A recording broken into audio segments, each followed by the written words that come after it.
On to our fourth match of the evening. Now, yesterday he put the BB to bed, but he's looking to do the same to his opponent here. Put your hands together. It's Optimus!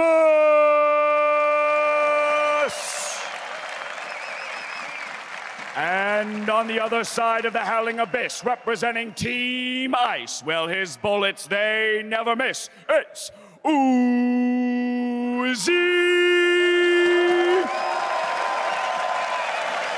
Time to lock and load, gentlemen. All right, so Optimus versus Uzi. You know, you heard it. Optimus took down Bebe, or BB. I always do that. I'm so terrible. But it's actually the worst, too, because I'm a former player, and I used to get super tilted when people would say my name wrong. And now I'm that guy, and I'm just like, damn it. Screw that guy. Why? Yeah. There's a lot of players. Now you know. Now you get to see at the other side what's it like. Right, Azael? Yeah. I know exactly what you're talking about, Krepo. Krepo. So, yeah. That's the problem with my name, man. Like, they find like so many unique. Either they go Krepo or they go like Krepo, and either way, like you correct them, it's still wrong. Yeah. All the Europeans would call me Azael. Azael? Azael. Because they're used to the item, or. Well, I mean, it wasn't in World of Warcraft, but it could be that. Maybe they're seeing it in the future. They were ready for the superior. Exactly. We all were. Welcome to the mothership. All right, let's see. Caitlyn Barris being banned. Draven on the other side. So these guys do not like AD carries, it seems. No, definitely not. And I don't think that you want to play an AD carry duel against Uzi. So probably not. It makes a lot of sense that you're going to take him off the table. And he could even leave Lucian up if you wanted. Like, if you have a plan against Lucian, I don't think that Lucian is that dominant, but that's going to be taken off. So this is, in my opinion, probably the fourth strongest in this mode of AD carries. Yeah, it has to be like a LeBlanc ban. I would argue that like Ezreal is just a fine 1v1 champion as well that we really haven't seen. It's a little awkward to build him maybe. Yeah. Because you're so mana-centric, but Azael has one of the highest damages, in my opinion, like level 1. Even just straight off the bat. If you can like kind of get around the mini wave somehow, you can really deal really good trades with auto queues. Certainly, and if you do get into all-ins and you do have your passive stack, the extra attack speed that you give is something that can be underestimated a lot of the time. People aren't always kind of taking that in consideration, but all AD carry bans, LeBlanc, like you said, is on the table. If you're playing Nasus, Uzi blind, I think you should go for the LeBlanc. The counter would actually be like a Nasus who perform. I think Nasus, you build tanky, like you build MR and stuff, a couple Dorans, then you just build a Cowl or whatever, you can farm it out. That could be quite effective against the LeBlanc, but LeBlanc actually has so much damage, and with the chains, you can kind of lock down even some of these tanks and eventually take them out. Especially against a champion with a slower kind of gap closer animation. Like, Arcane Shift is very like loaded on the front side. I feel like you can always connect a chain. It's not large enough for you to get out of chain range either, so in that sense, it is a good matchup. Jayce. But Quinn. we won't see it at the end of the show. So we have seen Quinn before. We did see Quinn once. I believe it was actually, who was it? Who played it? I totally did not cast all these 1v1s and should definitely not know this. I'm totally spacing out right now. It was Mad Life. I'm pretty sure Mad Life actually did play the Quinn, and we did see Bjergsen obviously play Jayce. Jayce is definitely very strong in the 1v1s. Quinn's all in, though, cannot be underestimated. And this champion with the Harrier procs, I believe it is, are so much damage. The problem is that Quinn doesn't get usually the problem is that Quinn doesn't get value from her ulti as much. Yeah. The same thing kind of can be said from Jayce. They have really interesting trading patterns. Jayce is good in 1v1s if he can hit both the range creeps with a Q or an empowered Q and the enemy champion, and then can speed up through his own gate, walk up, triple shot in the face, switch forms and hammer time. That is kind of what he wants to do. But it is hard against a good Quinn playing around with that vault. Yeah, certainly. You can actually vault the Jayce Q, I believe, and stop that. Yep. So that is something that's a really unique interaction. And if you do try to go aggressive as Quinn and you try to use the vault to refresh the Harrier proc and get the extra damage, then the Jayce can Q onto you free, basically. And it's kind of, there's a back and forth there. Yeah, I wonder if damage... Jayce E? Well, the Jayce E can knock her out of it for sure, but she'll still bounce back far enough. But I wonder if the damage actually still sticks on the Q. It used to be like super flashable, but I somehow feel that even if the Quinn gets the kind of the leap off to dodge the Q landing, she'll still take a significant amount of damage. Yeah, I'm not super sure about that interaction, but either way, it is pretty interesting because you spoke about the Shock Blast, right? You spoke about hitting the back range minions and everything, and Quinn, it's kind of similar that you're dealing with, right? The Quinn Q you can push, you can hit the range minions with that as well. And you also have to, both champions want to keep minions in between them and the other champion, but not get too close to those minions to get splashed by the abilities. Yeah, and you spoke about this kind of hybrid AD style last game where yes, you are an AD carry that can go all in, but you're focusing more on sustaining, become a bit of a bruiser. Uzi's doing something similar. Very heavy on mana regen, 1.7 in total. He has a lifesteal Quinn as well built in, and he is running 18-0-12. 12 points in resolve, really going for a more sustained approach here. Yeah, I think this is really smart, and it'll be interesting to see if he is even going to go like one step past that to do what Levy did and kind of start building some armor and that kind of thing. And if we contrast that to Optimus, he is definitely much more around the kind of all-in aspect. He's running 7.5% CDR. So basically what he wants to do is get a good trade and go back in again and kind of outpace the cooldowns from Uzi. But that generally means stylistically that Uzi's approach is safer for basically a 1v1 holistically. Yeah, I would think so. I think going for a CDR is pretty risky. It's something where you have to constantly get those trades. You kind of have to constantly do it, and your opponent can play around that and back off. Yeah, we see that in the Masters as well. Yes, both of these guys are running Warlords, but there are 12 points in Cunning.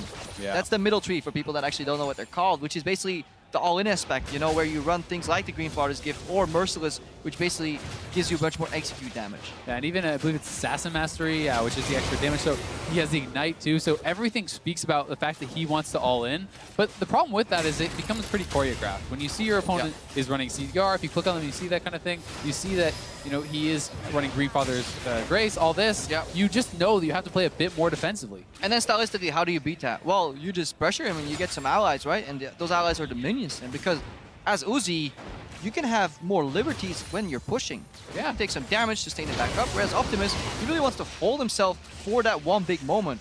Pretty poor Q in there from Optimus, honestly, allowing Uzi to bounce back. Uzi, all he needs to do is keep his range and avoid the EQ combos around level 5. Exactly. Uzi has more sustain. He has the defensive trees. He has the lifesteal and the mana regen in the masteries. And he is, honestly, in my opinion, a much easier win condition than his opponent. And it's kind of the same sort of thing that we saw Levy force his opponent into, where Optimus is eventually probably going to come to the realization where it's like, crap, I have to all in, don't I? Oops, I didn't do. Strong trade here in between from Uzi. Gets the CS advantage. Sees a way in. Optimus, even though these styles are like nuances, these are still champions with a lot of high base damages, so that in itself is honestly the first layer of decision making. Can I hit this guy in the face? Yes, then go for it. And we've seen a continuous minion advantage here from Uzi. Yeah. Versus a champion that's generally known for pushing on Jayce. 12 CS up already is pretty big. He is going to be able to close the gap a little bit, but Optimus is getting relatively low on HP. If Uzi can get there, he got the relic. Ooh. And he gets both summoners from Optimus, which is brutal. Oh, close there, though, because if that relic goes to Optimus, suddenly all our theory goes out of the window, and Uzi gets smashed in the head. And even though he was so confident he was getting that relic that he did not even want to use the exhaust on maximum range the barrier, to slow Optimus.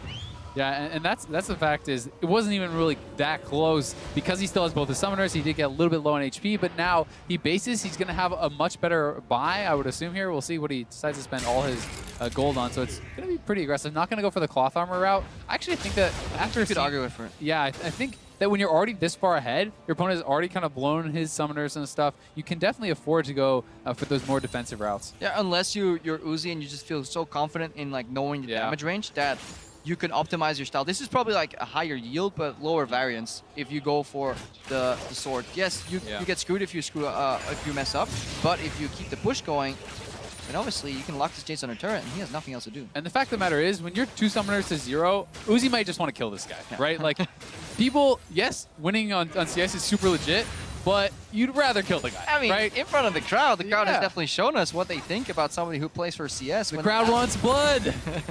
Like gladiators. Yeah, exactly. It's just like the Gladiator movie, except in this movie, they don't respect the mercy.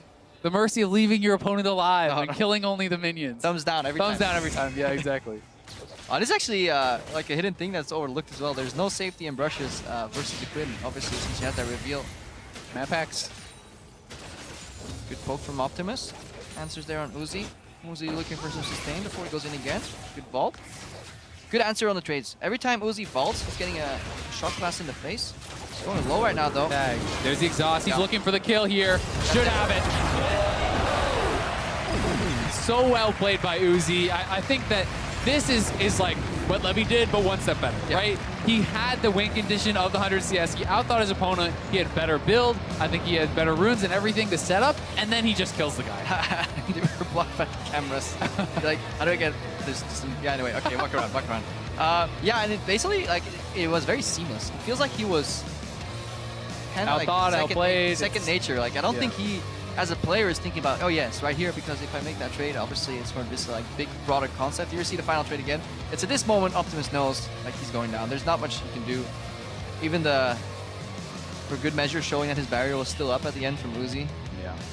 And it's like you said, it's instinctual, right? Like, you don't think about every single little decision you're doing. The very best players just know that it's the right decision, and that's why it's kind of funny talking to some of the amazing players. Oh, and yeah. you're like, oh, I'm going to talk to this guy? He's going to teach me how to be good. Yeah. He's like, oh, so why'd you do this brilliant thing? Because that's what you're supposed to do. Yeah, that's what you do. It's That's like, what you who do. wins this matchup? That was the this smart guy. thing to do. Yeah. Why? Like, no, he just wins the matchup. You win. Yeah, because he wins. Because you win. But yeah, that was really fun to see that we finally kind of unveiled like a more nuanced approach, because I feel day one it was all over the place, but right now we see 80 carries, but we see this like slight shift that Resolve is the better secondary tree. Yeah. That you definitely want to go for sustained talents as opposed to just like level 3 raw, like shotgun at each other. Whoever dies like is the loser. Exactly. It's even if you're going for the kill, I still think Resolve is better, because unless you're doing a full straight up all in with no trading before, Resolve is going to give you more effective HP, right? It's going to give you that difference, that advantage. Yeah, and there's no such thing as a 100-0 all in so far in 1v1s. We've seen hasn't happened. maybe like an OAF game is like Impact one. Yeah, maybe. is where you can describe it. But more than it, it's kind of a war of attrition. Yep. Definitely so. Yeah, definitely. Even if it isn't all in later in the game, it's like early in the game. Oh, you forced them to base, so you got an item advantage. Then you could all in, got an XP advantage. These kind of things. So it is always coming into play. But that is Uzi moving on, and he's going to be in the quarterfinals as well. It will be Karsa and Albus. Yeah, Albus next. So. Albus had a bye, so he's had time to kind of just look around, see what's going on, figure out what people are doing. Hopefully he picked up on the Resolve hype. And definitely also mana region on blue seems very good, because you generally spec into kind of magic resistance there, but there's very few ability power based champions in this 1v1 circuit. Yeah, there certainly are. And just the early CS and the wave control and stuff is so important. So if you're forced to base because of a lack of mana, that's so problematic, like even more so than in a regular Summoner's Rift game. So it definitely is coming a lot into play. But we're not done yet, so let's check in with Ibai to see who's on stage. Spoiler.